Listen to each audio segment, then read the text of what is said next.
kan jelas. Melakukan pengkajian, mengidentifikasi masalah intranatal, membuat rencana, melakukan manajemen diri persalinan, melakukan pertolongan persalinan, dan melakukan evaluasi. Ya, jadi kalian mengkaji. Nah, kalau untuk mengkaji pasien dengan gimana ya? Nggak gimana ya.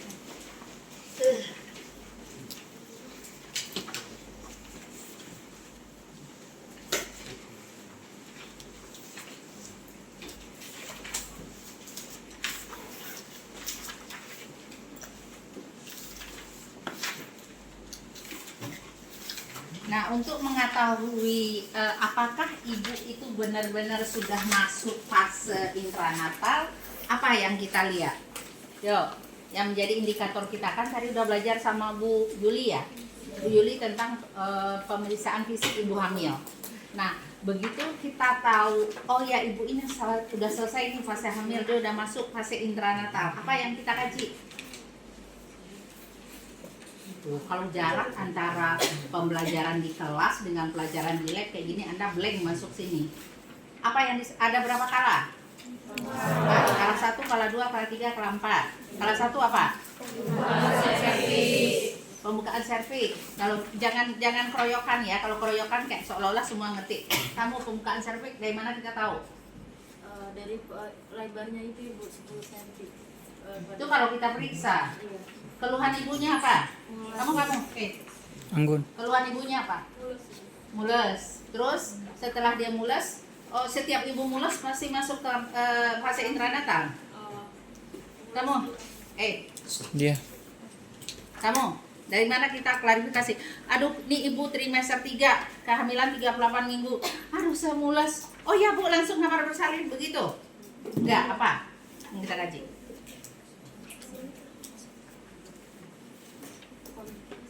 Enggak setiap ibu mules kita suruh masuk kamar bersalin. Setiap ibu mules kita suruh masuk ke puskesmas kan. Kita tanya dulu, mamanya ada ketemu kader, Mbak ini pasiennya mules-mules. Tanya, mulesnya teratur enggak? Disertai rasa sakit di sini enggak? Gitu kan? Karena trimester akhir itu kan pasti mules kan, sering mules. Namanya mules palsu. Ya kan? Kenapa? Karena estrogen udah mulai menurun, diambil oleh prostaglandin. Prostaglandin akan membuat fase kontraksi, tapi itu tidak teratur.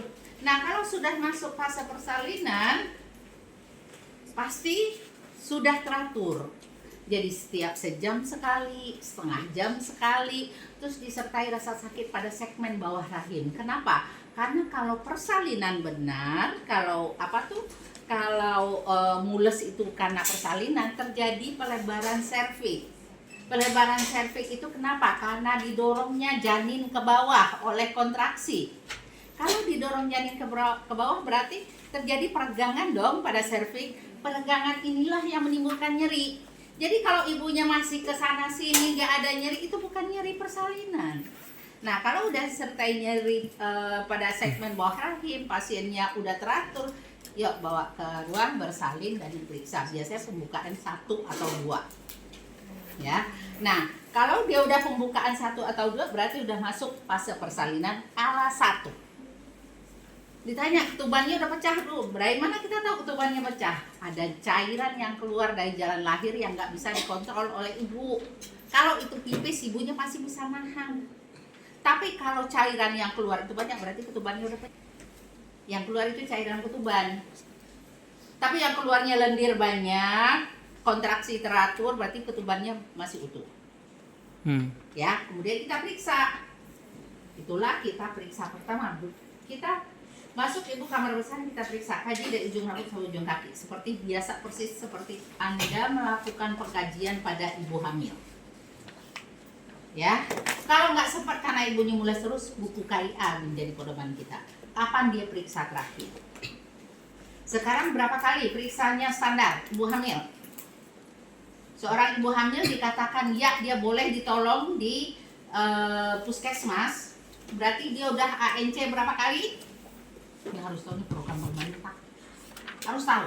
Berapa? 6 kali. Tolong cari. 6 kali itu kapan aja?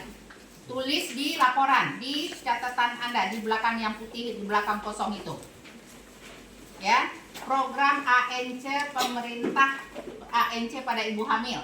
Jadi kalau ibu hamil udah ANC 6 kali baru boleh ditolong di puskesmas. Kalau dia ANC hanya 1 kali itu nggak boleh berisiko. Karena nggak tahu perjalanan dari kehamilannya. Jadi standar ANC pada ibu hamil ada 6 kali. Dulu 4 kali, sekarang 6 kali. Jadi kalau ditanya ujian jangan jawab 4 kali, salah. 6 kali. Kapan aja harus hafal. Karena sebentar lagi Anda praktek. Jadi jangan nggak tahu. Dia udah periksa yang keberapa 5 kali. Kok 5 kali harusnya cuma 4 kali? Nah, masa tawan pasien daripada kalian. Ya. Oke, terus yang kedua Anda harus punya buku KIA. Udah beli belum? Nggak disuruh Bu Yuli beli. Kalian wajib punya buku KIA.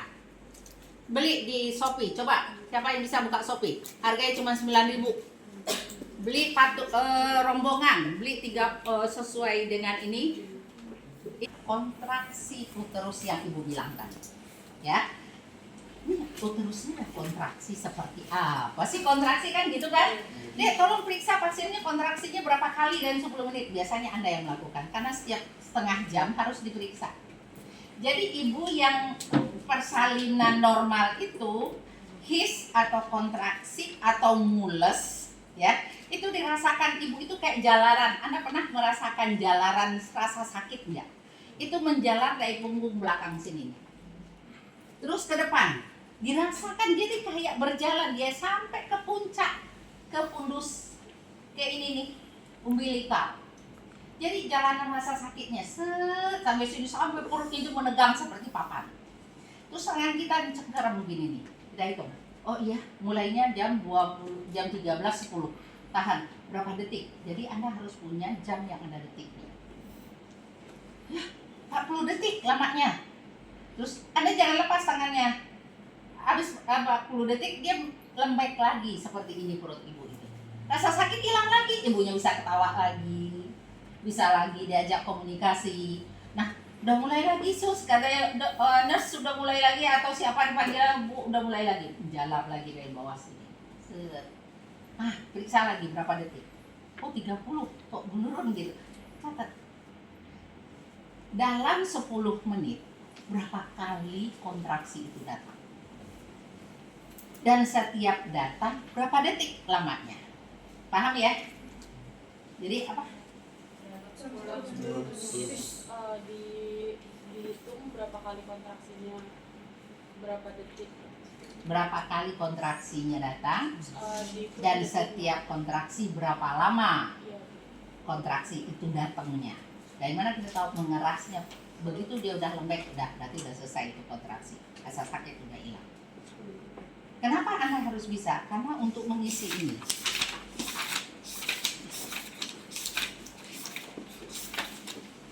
Mana? Kartograf mana?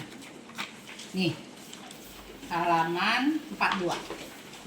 Jadi kalau Anda nggak bisa ngisi menghitung kontraksi, Anda nggak bisa loh ngisi ini. Ya, yang bagian ini nih, kontraksi 42 kan ada tanda tuh. Ada kurang dari 20 sampai 40, lebih dari 40. Itu adalah lamanya kontraksi. Ya, paham ya? Nah, kotak yang di sebelahnya kan 5 ke atas tuh, satu kotak itu frekuensi kontraksi. Jadi maksimal dalam 10 menit itu hanya 5 kali kontraksinya. Sekarang kita tinggal lihat setiap kali kontraksi berapa lama kontraksi itu berlangsung. Kalau kurang 20 detik berarti arsirannya ada seperti papan catur tuh ya. Berapa kali? 3 kali, berarti 3 kali yang dibuat ke atas, diarsir ke atas. Paham sampai sini? Paham. Kalau umpamanya 20 sampai 40 berarti arsirannya garis miring. Ya. Berapa kali? 4 kali, 4 kali ke atas. Paham? Jadi kita sekalian ngisi ini nih, ngisi partograf. Nah, kemudian kalau umpamanya lebih dari 40 detik berarti arsirannya full. Nah, satu garis ke atas ini adalah data setengah jam. Kan Ibu bilang tadi pemeriksaan kontraksi bisa setengah jam sekali. Jadi isi setengah jam sekali. Kalau diperiksanya hanya 1 jam sekali berarti yang diisi 2 sekaligus. Paham? Ya Pak yang nggak paham? Ini harus paham betul. Ya. Makanya jangan duduk di situ. Belakang kosong, nggak akan ngelihat saya. Ya, sini lagi sini. Nggak bisa lihat. Karena belakang ada yang kosong tuh. Saya kasih tahu ya Bu, karena Ibu merasakan rasa sakitnya mulai terasa. Nah, sambil tangan kita meraba perut Ibu. Puncak kontraksi itu adalah saat perut Ibu itu tegang seperti papan, keras kayak orang kembung, pernah? Iya. Orang kembung. Nah, seperti itu. Nah, itu hanya berlangsung di bawah 60 detik, nggak akan lebih dari 60 detik. Ya, kalau lebih 60 detik ruptur uterik. Ya, jadi pasti di bawah 60 detik. Oh, hanya 20 detik. Terus lepas, boleh tangan kita dilepas. Kalau udah sakit lagi mulai ya Bu ya. Kalau enggak, tangan kita tetap selama di sini 10 menit. Berapa kali kontraksi itu datang? Setiap datang berapa detik? Ya, paham? Kenapa? Karena untuk kita mendokumentasikan kontraksi tadi. Kalau kurang 20 detik berarti kita isinya di sini adalah papan catur, arsirnya dari bawah ya. Frekuensi ke atas itu 5 kali itu ke atas. Terus umpamanya di bawah 20 sampai 40 detik berarti arsir garis miring. Ya. Kalau umpama di atas 40 detik lamanya berarti Full. arsir full. Kalau diperiksanya sejam sekali berarti bisa kita isinya dua kolom langsung. Paham? Kalau diperiksanya 2 jam sekali berarti Anda isinya 4 langsung. Bapak diisi jam 13, diisi lagi jam 15, berarti antara jam ini dengan ini sama sampai jam 13 nanti. Nggak boleh kosong, harus nyambung. Paham? Kapan ini mulai diisi? Kalau pembukaan sudah 4 cm. Bagaimana kita mengetahui pembukaan? Kita periksa. Ya, sekarang kita tadi kontraksi udah tahu ya. Oke. Sudah. Pak, untuk mengetahui punggung kiri, punggung kanan udah? Sudah Ibu. Oke. Untuk mengetahui berapa bagian yang terbawah apa udah? Sudah. Sudah ada kok 3. Untuk mengetahui berapa PAP. yang masuk pintu atas panggul? Sudah. Udah. Oke, 1, 2, 3, 4. Ya, udah berarti udah tahu.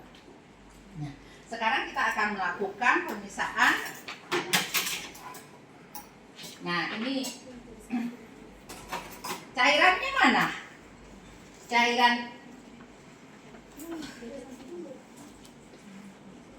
kosong.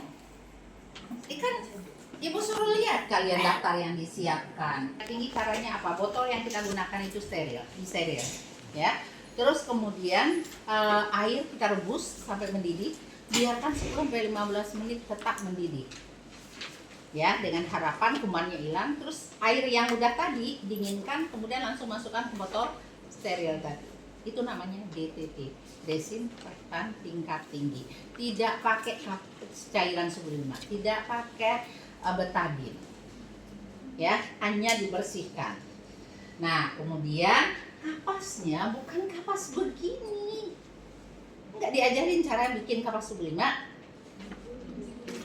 Masa begini?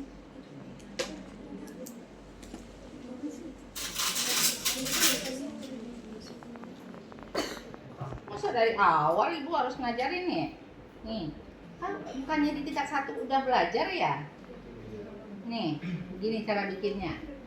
Nah, itu bikin 6 biji. Tuh.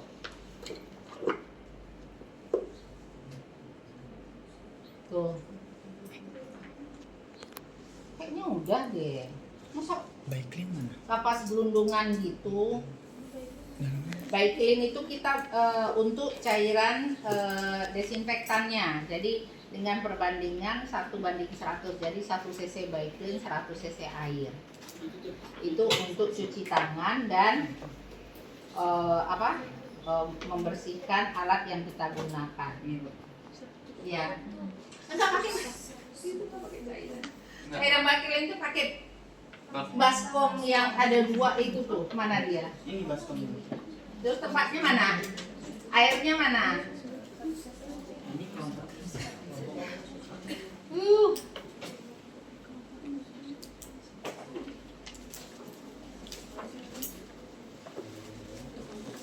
Ini diisi air. Dua-duanya. Ya, diisi air. Terus sampai tempat baskom itu ada nggak? Tempat baskom.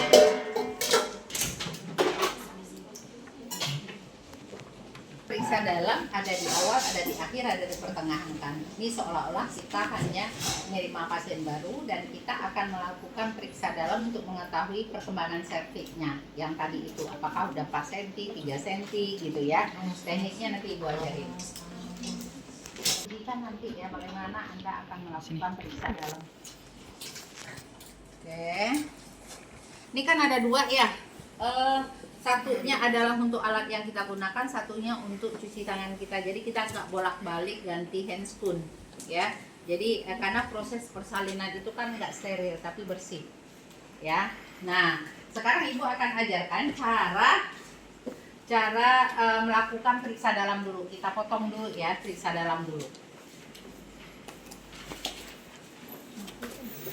Bu, tolong diangkat bokongnya ya Bu ya.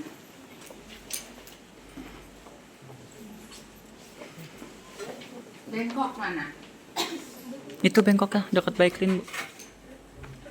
Bengkok itu. Oke.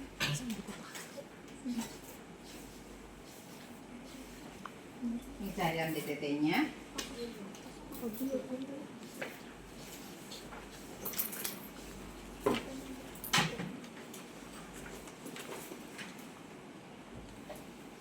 Aduh, gede amat.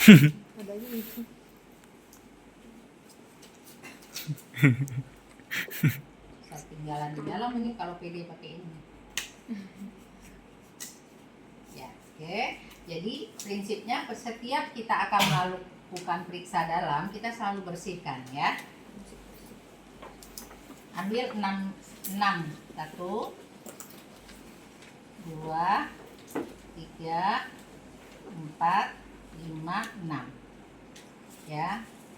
Nah pertama kita bersihkan bagian pubis Iya. ya, kemudian labia mayora kiri, kemudian labia mayora kanan, kemudian kita buka.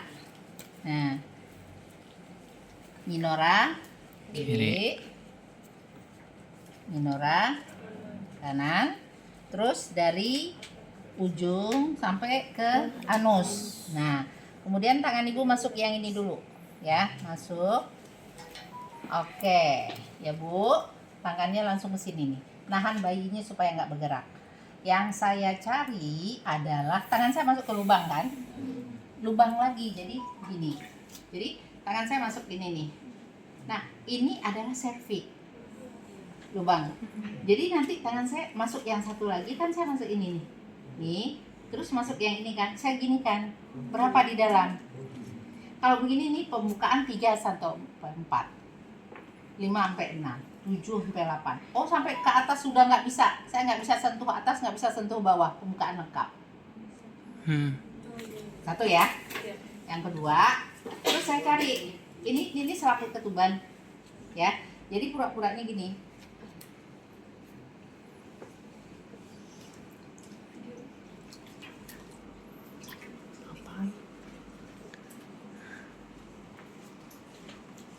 Diikat-ikat. Tangan saya ini banget, gede banget, saya tarik ikat.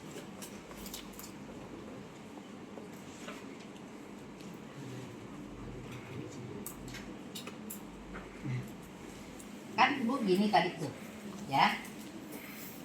Tangan Ibu gini ya, di dalam tadi, ya. Ini kalau belum lepas ketuban, belum pecah, ini kayak gini nih rasanya. Ini kepala bayi di belakangnya. Paham ya? Jadi saya gini nih. Oh ya, ketuban masih utuh. Ya. Nah, karena kepala bayi itu dari bawah, saya bisa ngerasain ini segi 3 atau segi 4 yang di bawah. Sutura. Yang segi 3, segi 4. Kalau segi 3 berarti ubun-ubun kecil. Kalau segi 4 yang saya rasa ubun-ubun besar. Nah, apa itu maksudnya? Ini. Ini harus pelan-pelan. Kalau nggak ngerti harus nanya. Nggak ngerti.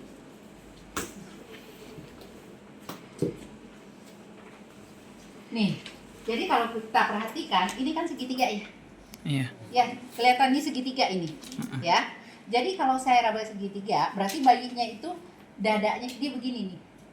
Posisinya. Ini benar. Posisi yang benar itu seperti ini. Jadi yang saya raba tadi segitiga. Tapi kalau yang saya raba segi 4 berarti bayinya begini. Ini sulit persalinannya. Nah, karena segi 4 di sini. Paham? Paham. Jadi kalau ubun-ubun kecil yang kita raba adalah segitiga. Kalau ubun-ubun besar yang kita raba adalah segi 4. Itu pentingnya kenapa ini harus sesuai. Kalau begini kan saya susah. Jadi Anda waktu praktek gunakanlah handspoon yang sesuai ukuran. Karena tangan kita itu ibaratnya mata kita di dalam. Karena kita nggak bisa lihat, Iya. ya kan? Nah, ini. Jadi ibaratnya seperti ini. Nah, Jadi belakangnya ini nih begini. Nih, Iya. seperti ini. Ya. Jadi nanti saya raba. Oh iya, ini segitiga. Oh, berarti ini ubun-ubun kecil. Loh, segi 4 ini. Karena kalau dia ininya begini itu susah persalinannya. Jadi harusnya begini, karena dia akan lahir begini. Set. Ya. Ya. Oke. Nah, sudah saya periksa. Nah, satu lagi, pada saat kita periksa dalam, kita itu langsung ngomong hasilnya ke ibu. Bu, pembukaan sudah 7 cm ya Bu ya. Terus ketubannya masih utuh nih Bu. Kepalanya di bawah adalah ubun-ubun kecil, bagus, nggak ada hambatan, serviknya lentur Bu, terus jalan lahirnya normal, nggak ada hambatan di vagina. Bisa. Jadi langsung ngomong apa yang kita temukan, ya. Oke, Bu kurang lebih akan melahirkan 3 jam lagi, ya. Nanti kalau setiap kontraksi datang, Ibu praktekkan apa yang saya ajarkan tadi. Nanti Ibu ajarkan apa itu manajemen nyeri persalinan. Itu yang kita ajarkan pada sini. Ya. Jadi langkahnya harus lompat-lompat nih supaya Anda paham. Sampai sini ngerti dulu nggak?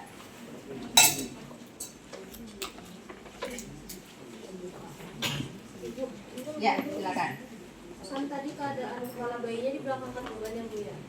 Kita kan meraba itu segitiga atau segi 4 itu nggak akan pecah hati Bu. Enggak, makanya kuku Anda nggak boleh panjang. Makanya saya kalau kuku panjang, praktek sama saya enggak saya mau. Nggak boleh kuku panjang, nggak boleh pakai cincin yang tajam, karena langsung tangan kita masuk ke dalam, bisa sakit pasti. Makanya kenapa Anda nggak diperbolehkan pakai aksesoris yang aneh-aneh, karena Anda itu perawat dan apa yang Anda pakai itu bisa kita udah kasih tahu dia akan lahiran kurang lebih 3 jam lagi kita bereskan, kita terus pantau kemajuan persalinannya, berapa kali kontraksinya Bu. Nanti kalau udah terasa seperti mau buang air besar, mama bukaannya udah 8 atau 9 ya. Kalau sensasi seperti ibu mau buang air besar kamar mandi, seperti orang kebelet, kasih tahu ya Bu ya. Nah begitu ibunya, aduh udah gak kuat mau buang air ke belakang. Jadi sensasi mau melahirkan itu persis seperti orang kebelet. Tahu kebelet? Ya, tahu. Ngedennya kemana kalau kebelet? Ke Belakang, kan? iya. Nah itu yang diajarkan ke ibu. Sering ibu itu takut ngedennya itu di depan. Tahu di depan? Jadi nggak ngeden ke belakang itu ketahuan. Kalau ibu salah ngeden itu mukanya merah, pembuluh darah di mukanya itu kelihatan. Ibu salah ngedennya. Urat lehernya juga kelihatan kalau dia salah ngeden. Ibu ngeden seperti buang air, mau buang air besar, tapi itu nanti keluar BAB-nya nggak apa-apa Bu. Karena kadang-kadang bayinya belum keluar, BAB-nya keluar. Makanya pertolongan persalinan itu tidak steril, bersih. Makanya kamar bersalin itu baunya sangat khas, mana campur ketuban, feses, urin. Baunya itu sangat khas sekali, walaupun dikasih pewangi apa tuh baunya sangat khas sekali. Jadi pada saat kita nolong persalinan, kadang-kadang BAB dulu kita beresin. Jangan marah-marah. Bu kurang ajar. Kenapa nggak buang air besar dulu tadi? Sekarang makanya nggak boleh enema dulu kan? Sekarang nggak boleh. Dulu sebelum persalinan, makanya dengan perkembangan ilmu makin banyak yang kita tidak lakukan lagi. Dengan perkembangan ilmu tidak di-enema lagi. Biarin terjadi secara alami. Kalau ketuban masih utuh, ibunya pengen buang air besar, pembukaan baru 4 cm, 5 cm, suruh aja ibunya kamar mandi. Jongkok, malah mempercepat bayi lahir, turun bayi, ya kan? Kecuali kalau ketubannya udah pecah. Kalau ketuban udah pecah, ibunya begitu masuk kamar bersalin nggak boleh turun lagi. Ya, dia harus tetap di atas tempat tidur sampai bersalin. Karena kalau dia turun tempat tidur, maka cairan ketubannya akan semakin deras keluar. Maka proses persalinan akan sulit. Karena air ketuban menjadi pelarut atau pelumas atau lumbrikan bagi bayi untuk bisa keluar. Ya, jadi satu, kalau ibu masuk dengan cairan ketuban sudah pecah, selaput ketuban sudah pecah, cairan ketuban sudah keluar, jangan sekali-sekali Anda suruh kamar mandi sendiri. Semuanya harus ditolong di atas tempat tidur. Jelas ya? Nah, kalau dia udah masuk dengan ketubannya udah pecah, jangan dilakukan PD lagi setelah PD pertama, periksa dalam. Hanya boleh lakukan 2 kali, di awal dan pembukaan sudah lengkap baru boleh di PD. Mengurangi infeksi pada ibu dan bayi. Karena dengan kita melakukan periksa dalam, kita bawa kuman ke dalam. Padahal bayi sudah nggak ada proteksinya lagi, selaput ketuban udah pecah. Jadi begitu kita masukin tangan tuh kuman udah langsung masuk ke bayi. Makanya bayi yang lahir dengan ketuban pecah ini, artinya ketubannya udah pecah, baru dia lahir ketubannya pecah sebelum pembukaan 5, itu namanya ketuban pecah dini. Nah itu resiko infeksi bayinya. Bayinya biasanya diberikan antibiotik begitu lahir. Jelas? Jadi kenapa ibu bilang kalian harus benar-benar fokus belajar ini, karena nggak nunggu setahun lagi, nggak semester depan Anda udah langsung nolok ke pasien. Kalau Anda nggak paham ini, yang bahaya 2 nyawa manusia, pasien dan bayinya. Salah Anda bertindak, itu risikonya langsung ada 2 nyawa. Anda nggak tahu ini pembukaan berapa ya? Pembukaan 3 apa 4 ya? Udah, atau Anda kepedean, ya bu, udah bu, ayo ngeden, padahal pembukaan baru 6 cm tuh. Ya kan?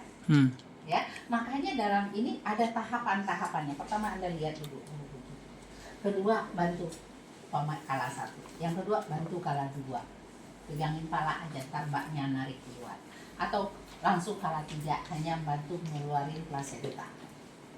Ya jadi nggak bisa, oh ini pasien saya bantu kala 1 sampai kala 4. Nggak boleh. Bertahap. Bahkan ada yang lebih sadis. Anda masuk kamar bersalin dites dulu. Anda hafal nggak? 60 langkah pertolongan persalinan. Kan kamar bersalin itu kerajaannya bidan kan? Iya. Kadang-kadang Anda nggak boleh masuk. Nggak boleh masuk. Jadi seperti Karamajati kita nggak pakai sekarang. Kenapa? Karena Anda nggak boleh masuk kamar bersalin, nggak boleh pegang pasien. Ya enak aja kita pindah.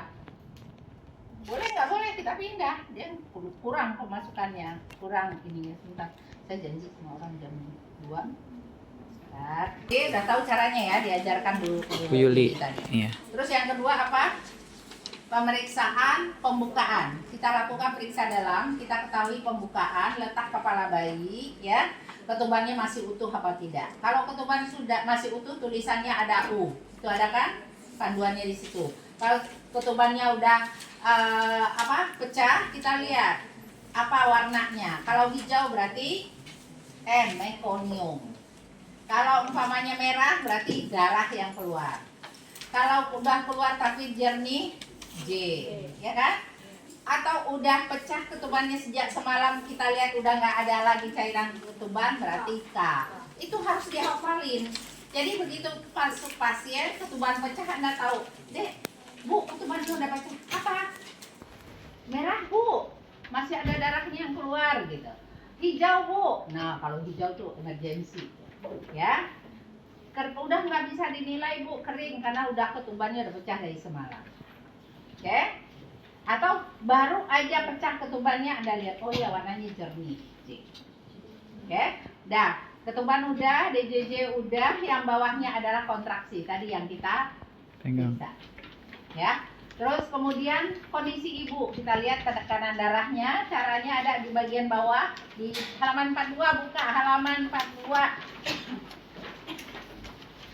Halaman 42. Partograf. Nah, habis kontraksi apa? Obat dan cairan. Obat dan cairan. Kadang-kadang ibunya itu sampai dapat oksitosin. Berapa unit oksitosinnya? Masukin dalam kolom infus. Berapa tetes per menit itu Anda harus tahu. Bu, dapatnya berapa unit? 10 unit. Berapa tetes per menit? 12 menit. 12 tetes. Itu Anda harus tes. Hitung benar. Harus benar cara ngitung. Karena di dalamnya ada obat.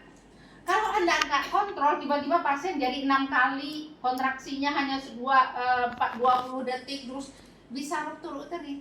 Jadi selama pasien mendapatkan oksitosin harus dipantau berapa tetes per menit, kontraksinya meningkat apa enggak. Karena obat yang diberikan oksitosin tadi itu merangsang kontraksi uterus.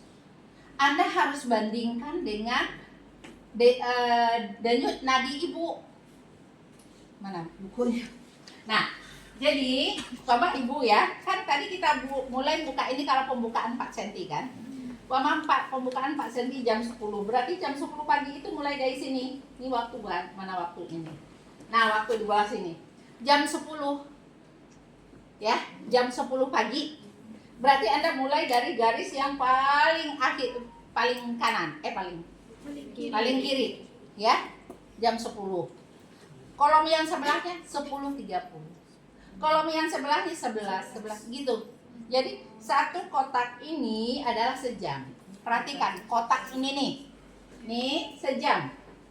Kan ada 2 kotak ke atasnya. Berarti udah itu bawahnya. Ya, pengisian. Ini kontraksi. Tadi udah diajarin ya. Berapa kali kontraksinya dalam 10 menit? Dalam 10 menit, bukan dalam 1 jam. 10 menit berapa kali kontraksi? Terus setiap kali kontraksi berapa itu untuk menunjukkan warna ini. Oke. Terus kemudian cairan tadi yang diberikan berapa unit, berapa tetes per menit isi. Terus kemudian tekanan darah dan nadi ibu. Ini penting. Kalau nadi ibu sampai 100 waktu diberikan oksitosin, berarti ibunya kesakitan.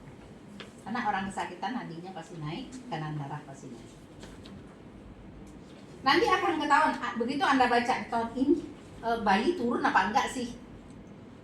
Ini efektif, bisa enggak sih persalinan nomor ini bisa dibaca nanti. Jadi keputusan untuk seksio itu harusnya berdasarkan ini. Kecuali kalau pasien dengan komplikasi seperti plasenta previa pasti nggak bisa lahir normal. Gitu ya, plasenta previa kenapa? Harus seksio. Kenapa? Cari. Ya. Kemudian ada lagi umpama CPD, cephalopelvic disproportion, artinya ukuran kepala dengan ukuran panggul ibu tidak sesuai, ya nggak akan lewat. Bisa palanya kebesaran, panggul kekecilan, atau palanya normal tapi panggulnya memang kecil, atau palanya yang besar, panggulnya normal.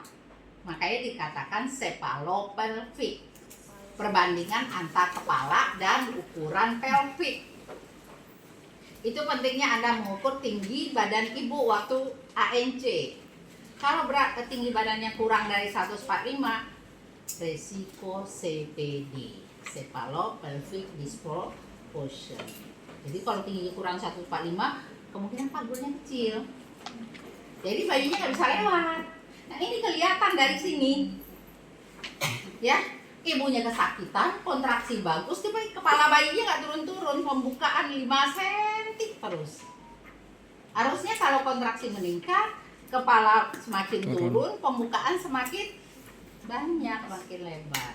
Ya, ini ketahuan nanti.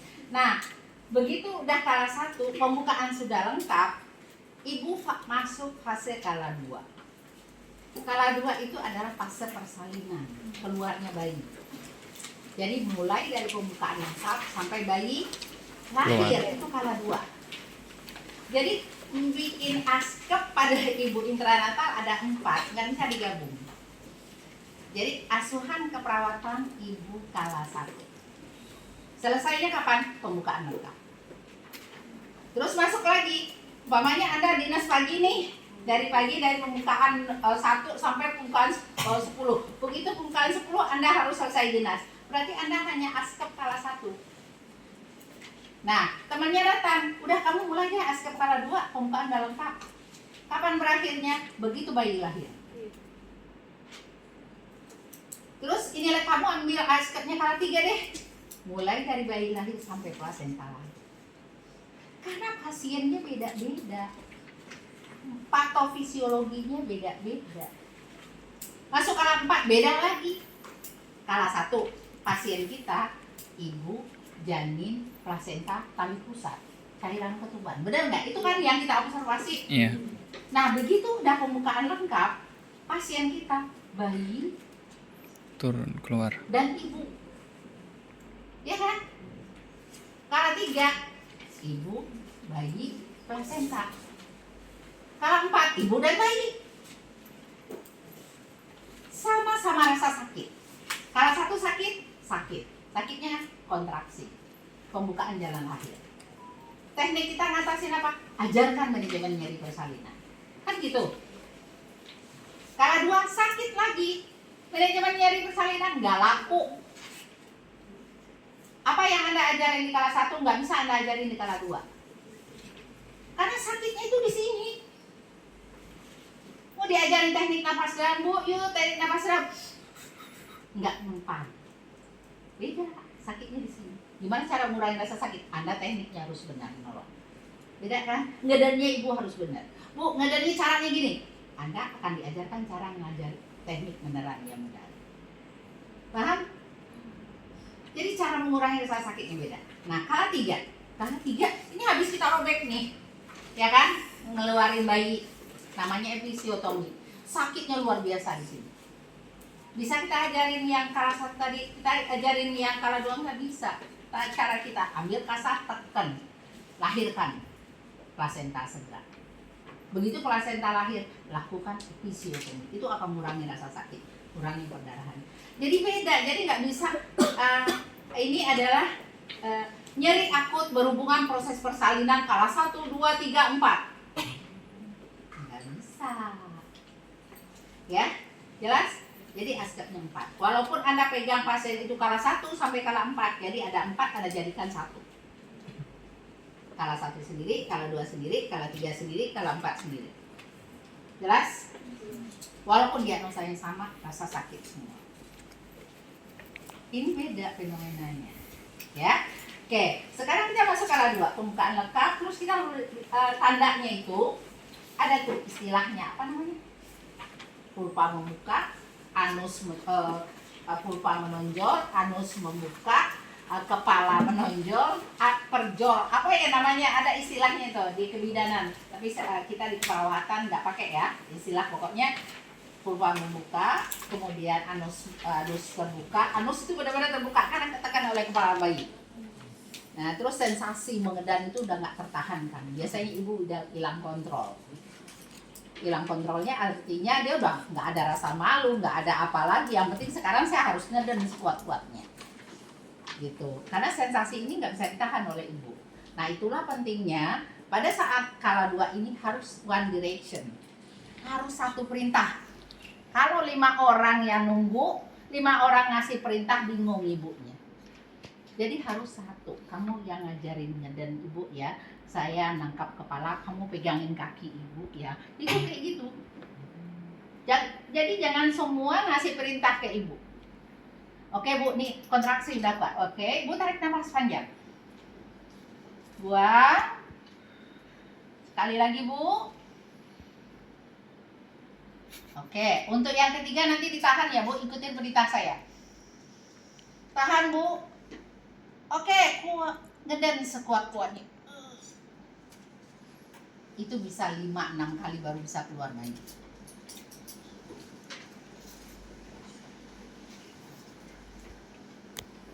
Sudah masuk kala 2. Nah, kita akan prosedur kala 2 ya. Tapi posisi nggak bisa begini. Posisi pertolongan persalinan itu sekarang tidak boleh posisi celentang begini. Posisinya itu setengah duduk.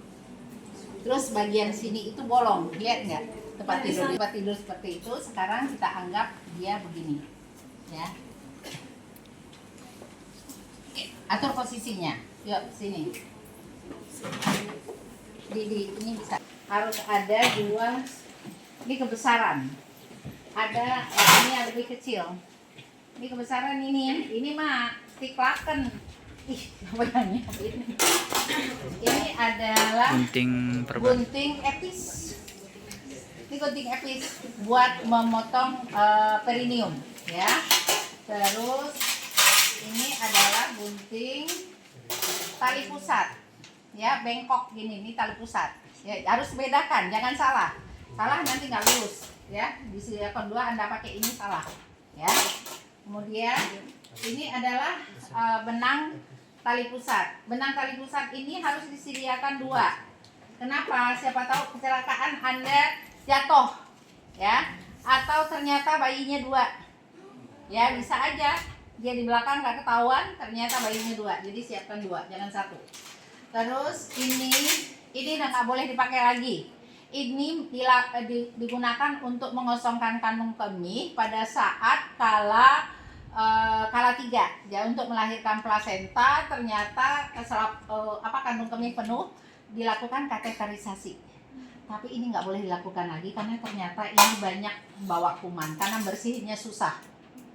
Harus yang disposable, sekali pakai buang, sekali pakai buang. Kita pakai namanya nelaton kateter. Nelaton kateter itu adalah warna oranye, kaku, ya, kaku, nggak ada cabangnya. Kalau ada cabangnya kan berarti ada untuk fiksasi, ya. Ngasih ini nggak ada cabangnya. Jadi ini nggak dipakai lagi, ya. Kemudian ini adalah koher, setengah koher untuk memecahkan ketuban. Tapi sekarang ini jarang digunakan. Kita harapkan ketuban itu pecah secara spontan. Karena semakin spontan, artinya kalau dia pecah secara spontan, berarti cairan ketubannya masih banyak. Dia akan mendorong bayi itu keluar. Jadi persalinan lebih mudah. Jadi pada saat ibu ngeden, biasanya itu pecah cius langsung. Makanya kita pakai kacamata Google.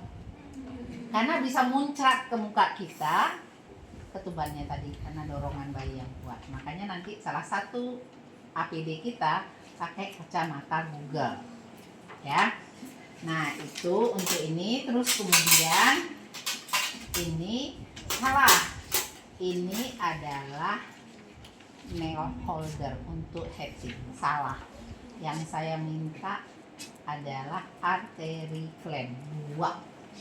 Ini nggak ada. Oke, ini nggak ada. Nah, yang ada di sini lagi kasa mana kasa? Nah, takutnya ada ini, ada apa? Heading. Biasanya ada betadine ada handscoon serial. Ini Bu. Normal semua, kala 1 tiba-tiba kala 2 macet. Pas begitu kepala bayi udah depan pintu mau lahir, perineum ibu itu kaku, nggak elastis, biru di situ. Saat itulah keputusan ini harus di epis. Jadi keputusan epis itu keputusan emergensi. Jadi alatnya harus disediakan, ya.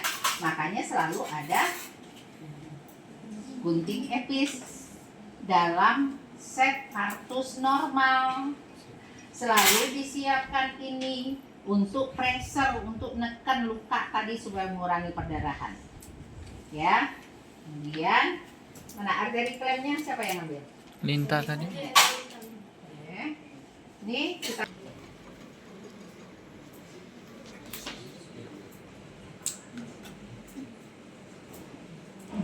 megang jarum, ya.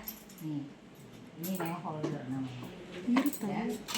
Nah, Beda jadi tuh. kalau umpamanya memang pasiennya, kemudian Epis. gunting epis, gunting tali pusat, terus benang tali pusat, terus ini, ya. Tas. Oke. Ini ditutup. Ya.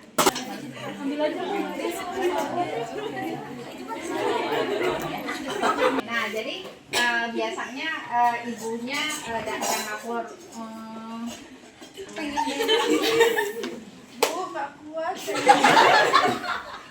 Ya, sebentar ya Bu, kita periksa dulu. Ya Bu, ya. Udah rasanya udah mau buang air besar ya Bu. Oke, baik. Nah, gitu pura-pura. Bentar ya Bu ya, sabar. Tarik nafas panjang. Ya, lagi mules ya Bu. Bentar ya, jangan ngeden dulu ya Bu. Ibu ikutin instruksi saya ya. Kapan saya suruh ngeden, kapan tahan napasnya, Ibu ikut saya ya. Ya, pinter Bu. Sebentar lagi bayinya lahir ya.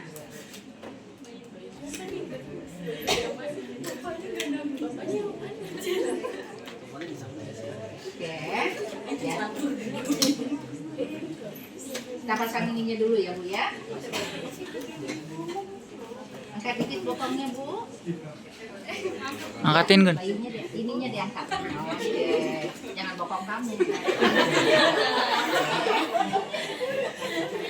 Ke depan. Maju. Iya. Oke, kita cek dulu ya Bu ya. Mudah-mudahan pembukaannya udah lengkap, bayinya bisa langsung dilahirkan.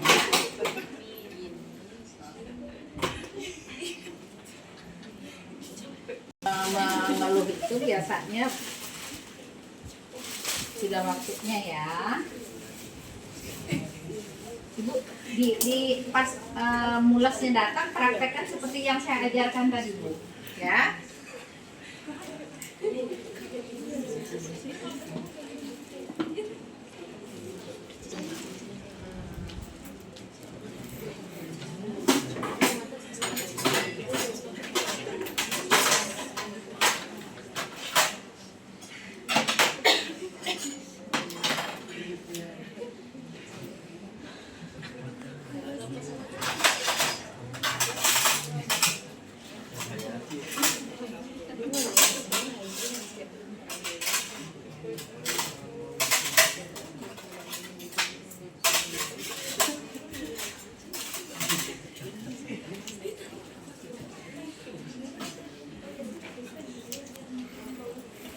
Ya dibersihin dulu ya Bu.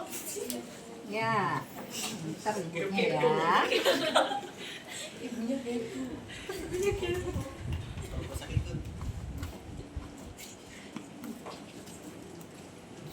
Ya, Bu, saya periksa dulu ya. Saya masukin tangan saya. Tahan ya Bu. Tarik nafas panjang. Oh ya Bu, pembukaan udah lengkap nih Bu. Kepalanya udah di bawah, tapi ketuban masih utuh nih Bu. Ya. Kita pecahin ya Bu ketubannya biar lancar ya. Oke.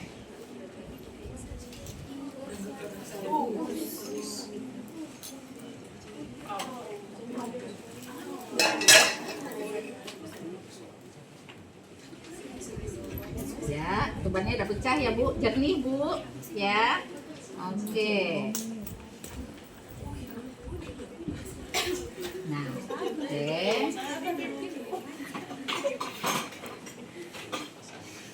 Ini tangan saya bersihkan.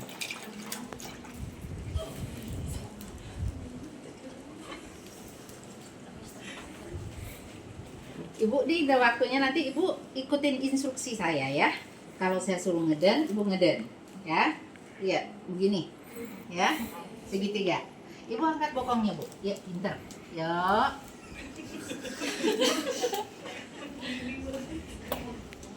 Oke. Iya. Handuk. Letakkan di atas perut Ibu dengan posisi begini.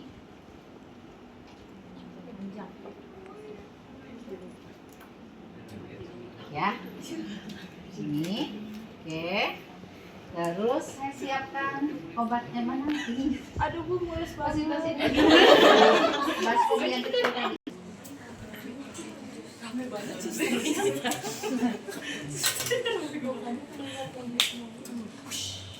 Oh, ini jago aja.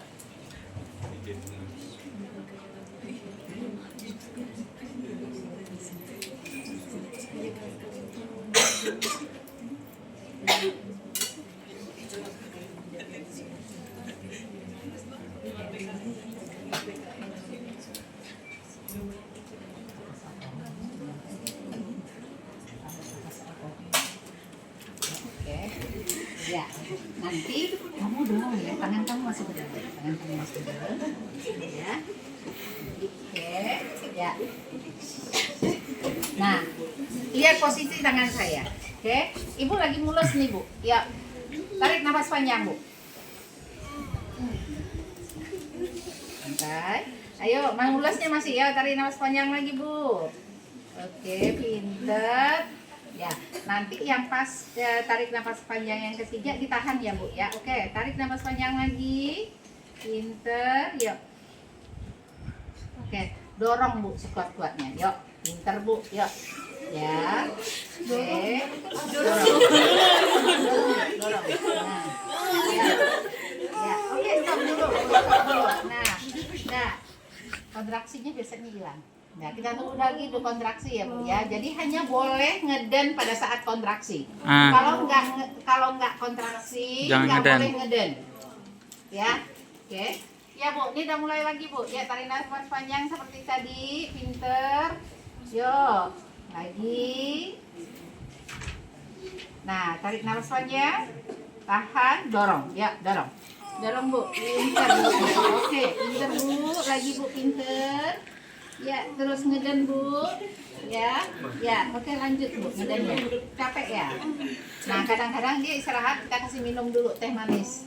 Ya, kasih teh manis dulu biar sembuh. Oke. Ya, ngeden baik juga. Ya, pintar, Ibu. Nah, nah,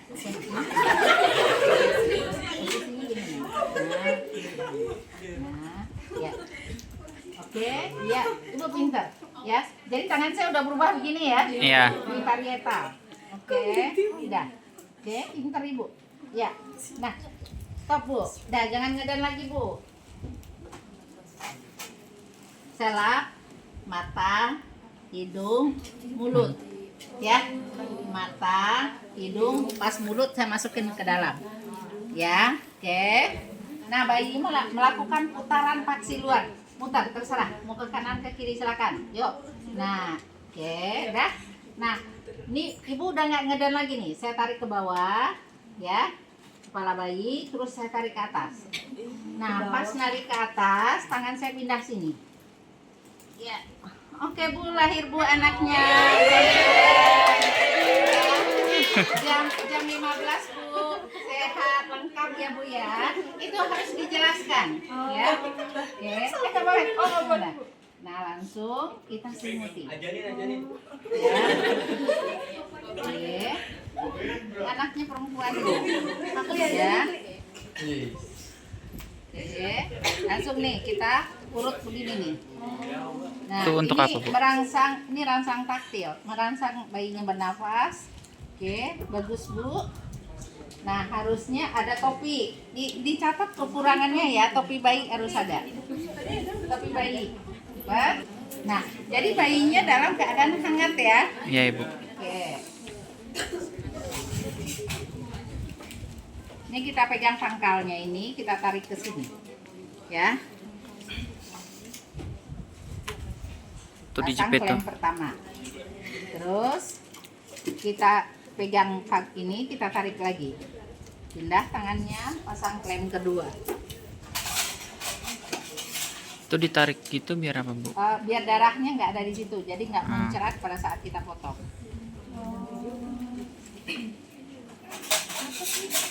Gunting plasenta ya, Bu? Dua klem biar darahnya nggak muncrat saat dipotong. Nah, ini sampai seperti saya dipotong. Jadi nggak usah ragu Pak, bayinya nggak kesakitan. Iya. Karena di sini nggak ada pembuluh darah. Ya, jadi bayi nggak kesakitan. Motongnya lihat, tangan saya ngelindungin bayi. Jadi motongnya di dalam tangan. Jadi nggak boleh begini, Iya. ya. Nggak tajam ya, Bu?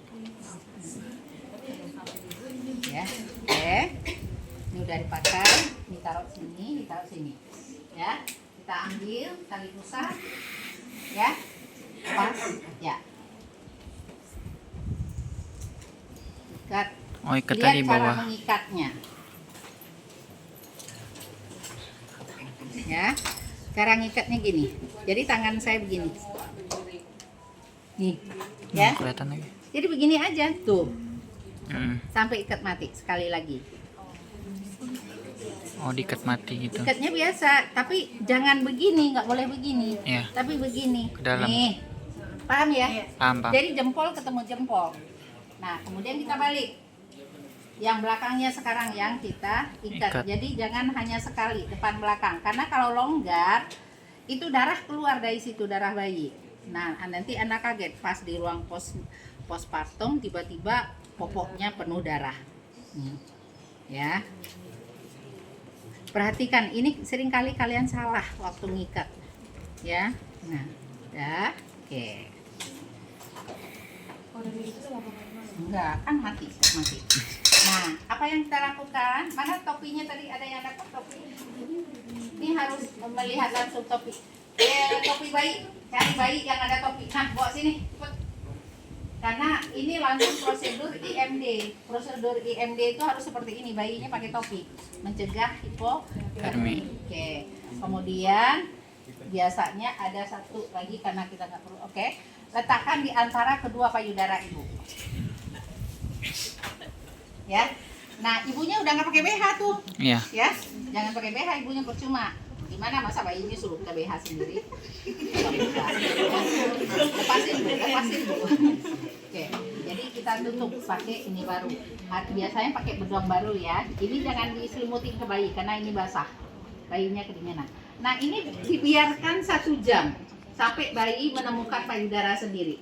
Itu IMD. Sementara kita menyelesaikan ini, ya.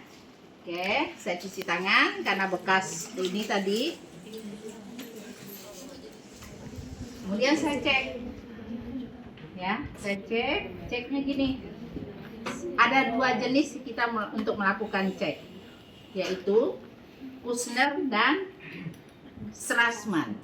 Kalau Kushner, tangan saya begini nih. Gini, satu di atas simfisis. Saya dorong ke depan. Kalau ini plasenta masuk, ya, ini biar jelasnya kita pakai ini deh.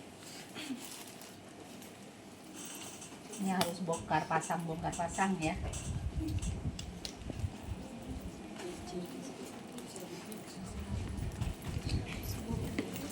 Kalau nggak kelihatan. Ya, pasang. Ya, ini posisi seperti ini, ya. Oke. Nah, saya dorong ke depan, masuk dia. Berarti ini belum lepas plasentanya. Tapi kalau saya ginikan, dia malah makin menjulur, ya, berarti udah lepas. Itu Kushner. Kalau Strassman, ini kan kudus nih. Ini saya regangkan, seperti tadi, terus saya ketok. Ini bergetar dia. Yang saya pegang di tangan kanan ini, artinya plasenta belum lepas. Ya, oke, plasenta belum lepas, saya cek. Wah, selaput ketuban, kandung kemihnya penuh. Kandung kemih penuh itu akan menghambat pengeluaran plasenta, karena kandung kemih penuh akan menghambat kontraksi. Kalau kontraksinya berkurang, itu akan menyebabkan plasenta tidak lepas. Jadi kita akan lakukan Kateter tadi. Kita akan lakukan kateterisasi. Kateterisasi persis sama dengan kateterisasi yang lain, yaitu steril. Oke, kita ganti semua. Makanya ini harus ada 2 nih. Iya, mana Ini kecil, Bu. Apa kecil? Nih, Bu. Oke, kita taruh sini ya.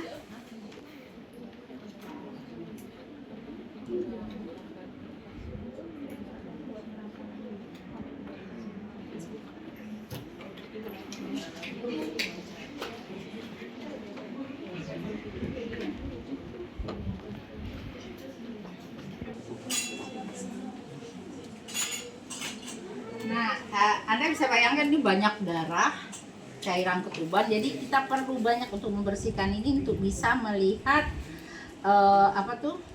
klitoris, bukan lubang klitoris, uretra, ya, sampai kita bisa lihat. Oke, udah bersih. Uretra itu bukan buka begini ya, dia bentuknya hanya kayak segitiga kayak gini nih. Jadi jangan salah masuk kateternya. Kalau Anda masuk ke bawah, itu ke vagina. Itu kateter nggak bisa dipakai lagi ke nodaon. Jadi Anda harus pastikan Anda sudah menemukan uretra. Ya, bentuknya seperti ini nih, nih di dalam nih, yang Anda lihat. Jadi masuknya ke segitiga begini. Jadi Anda nggak akan menemui lubang. Paham ya? Udah pernah latihan kateter belum? Sudah Ibu. Ya. Jadi seperti ini ya bentuknya. Anda ambil. Ini taruh sini. Ini masuk. Berarti nggak usah dipakai gel lagi ya Bu? Ini udah kaku. Ya. Dan Ibu dalam keadaan sakit. Kan gel itu untuk ngurangin. Nah. Udah masuk 10 cm sampai habis. Udah. Oke, ambil. Nah, buang. Langsung buang Bu.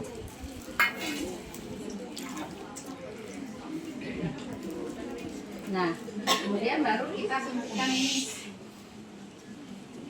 Oksitosin oksitosin di medio lateral ya. di paha. Jadi bagian sisi luar ini sepertiga di tengah. Kan kita ukur kan dari si A 1, 2, 3. Ini bagian tengah, bagian lateral. Tahu kan cara IM sama persis. Kasih oksitosin. Ya. Oke, setelah itu kita cek lagi dengan Kushner. Oke, lepas kok lengket ya. Tahan.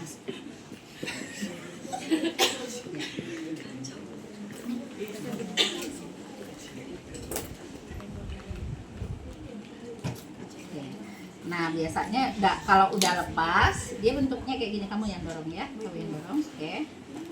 Ya. Ya. Nah, biasanya ibunya pada saat suruh ngeden dikit untuk bisa ngeluarin plasenta. Nah, oke. Ya, pinter Ibu. Plasentanya keluar. Nah, plasenta keluar langsung kita lipat ke arah dalam ya, jangan ke arah luar. Ini dalamnya kan ini. Kita lipat begini nih. Terus ini saya lepas. Ini selaput plasentanya kadang-kadang masih ada. Saya jepit selaput plasentanya, saya putar searah jarum jam sampai dia lepas sendiri. Ya, seperti Anda melepaskan kertas dari mesin fax. Kan pelan sekali itu nggak boleh ditarik. Ini juga gitu, nggak boleh ditarik. Oke, udah ada. Berarti ada lagi yang kurang. Apa? Piring plasenta. Ya. Nah, kita bersihkan ini. Ini kan ini kotiledon. Ya, ini kotiledon.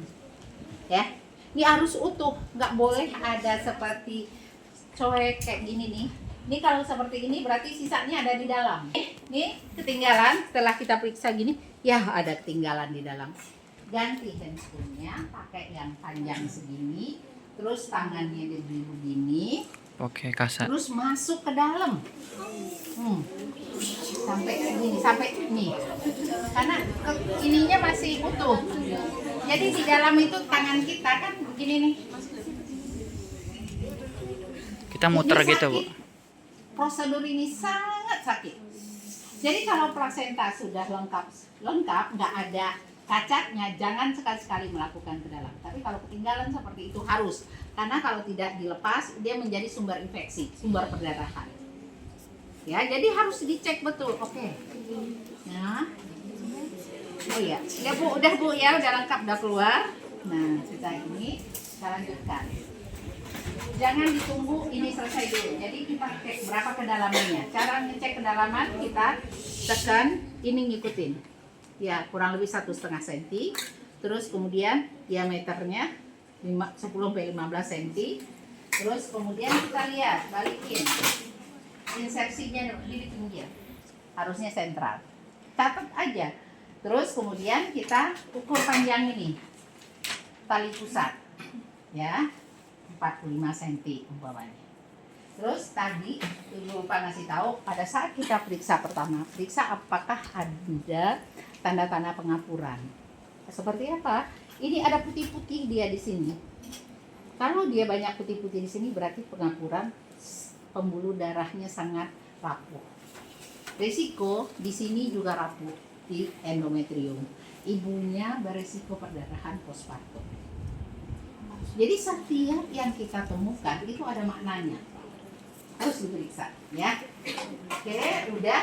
Setelah itu baru kita bersihkan semua. Ibunya terus ini nggak boleh mengerjakan yang dia papakan ibunya. Nah, kalau umpamanya tadi kita epis, saat ini kita lakukan pipetting. Ya, menjahit buka tadi. Ya tadi diguntingnya tadi pas lahiran. Nah, cara guntingnya tadi gini. Nah, umpamanya pas begini, ini kan contoh ya. Kapan epis dilakukan? Oke, masuk lagi. Nah, begini. Ini kan gini tadi. Ya, bukan? Oke. Nah, kan kita pertolongan salinan kayak gini kan. Di sini biru sekali, biru banget dan kaku. Nah, pada saat itu, Bu, tahan ya Bu, kita lebarin ya. Kita buang, tolong biasanya ada sistemnya mana ini? Gunting epis, Nah, masuk ambil tadi. Jangan ya disentuh. Oke. Nah, oke. Kita kasih betadin di sini, ya. Yang dibuang. Terus kemudian ini Kita gunting. kita gunting. Guntingnya harus saat kontraksi. Tidak boleh tidak kontraksi. Karena kontraksi itu adalah puncaknya rasa sakit. Ini kita tidak anestesi lokal. Jadi gunting jaringan tidak di anestesi lokal tapi tidak berasa apa-apa.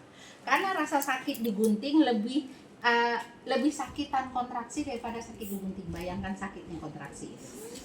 Ya, jadi ini nggak berasa. Nih saya potong gitu ya, ke bawah terus ke samping, dipotong. Dah, sudah itu udah dipotong. Ini saya buang. Ini kan nggak saya buang ya, saya tekan. Baru proses persalinan kayak tadi. Selama persalinan ini terus saya tekan pakai kasa, mengurangi perdarahan. Yang digunting satu bagian aja. Satu bagian, kalau dua dilebar. makanya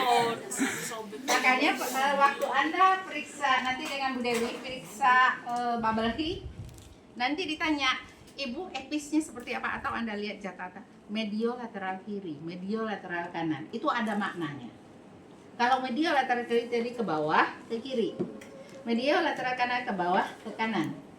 Ini tujuan waktu Anda periksa reda nanti dia miring ke kiri apa miring ke kanan, sim kiri atau sim kanan, itu pentingnya. Tapi kalau dia medialis lurus ke bawah, berarti dia periksanya adalah litotomi. Nah, itu harus diperhatikan pasien dengan medial lateral kiri. Bagaimana posisi yang tepat untuk periksa reda? 1, 2, 3, 4. Ya kan? Di soalnya. Gitu, udah selesai. Udah pertanyaan. Nah, masuk.